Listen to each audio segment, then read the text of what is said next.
പുൽപ്പള്ളിക്കാരെ വിറപ്പിച്ച കടുവയിന് തിരുവനന്തപുരം മൃഗശാലയിലെ അതിഥി. ഒരു നാടിനെ ആകെ വിറപ്പിച്ച കടുവയെ പ്രത്യേകം തയ്യാറാക്കിയ കൂട്ടിലാണ് തിരുവനന്തപുരം മൃഗശാലയിൽ എത്തിച്ചത്. കടുവ നിലവിൽ 8 ദിവസം ക്വാറന്റൈനിലാണ്.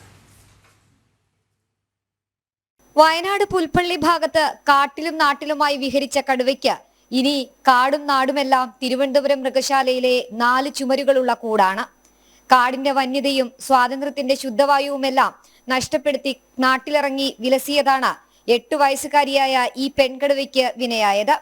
ഇനി മരണം വരെ മൃഗശാലയിലെ കൂട് തന്നെയായിരിക്കും ഈ കടുവയുടെ കാട്.